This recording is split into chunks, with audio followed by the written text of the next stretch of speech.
Hi, good day mga kasipag. Ngayong araw ang aking medical para dito sa aming trabaho. Medyo hindi nga maganda yung panahon ngayon kasi ulan ng ulan. Sakto naman kasabay ko itong katrabaho ko pumunta ng ospital. Dito sa trabaho namin, 2 beses kami minimedical sa isang taon kasi napaka-importante na malusog ang ating mga katawan. At syempre, mas priority nila ang kalusugan dito. At kapag lumabas na yung result ng medical nyo, may mga nakalagay na alphabet doon.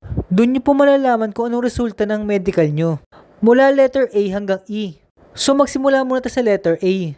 Kapag A po nakalagay sa mga medical nyo, ang ibig sabihin lang po no, wala kayong problema sa medical. Sa madaling salita ay healthy kayo. At kapag letter B naman ang nakalagay sa mga result nyo, ang ibig sabihin lang po no, wala kayong dapat ipag-alala. Kasi okay ang kalusugan nyo.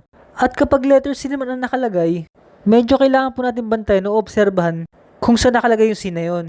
Halimbawa po, meron C na nakalagay sa result ng liver nyo. So, obserbahan lang po natin yung mga kinakain po natin. At kapag letter D naman po nakalagay sa mga result nyo, ibig sabihin lang po no, kailangan na po natin magpa-check up para mabigyan po tayo ng tamang gamot kung saan man tayo merong letter D.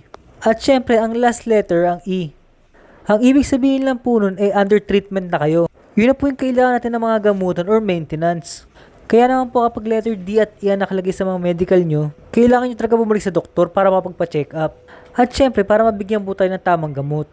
At sa awa naman po ng Diyos, yung resulta ng mga exam ko ay magaganda naman. Kaya naman po talagang pinagpapasalamat ko. At talagang iniingatan ko rin po kalusugan ko dito. Kasi napakahirap po magkasakit, lalo na pag nasa ibang bansa kayo.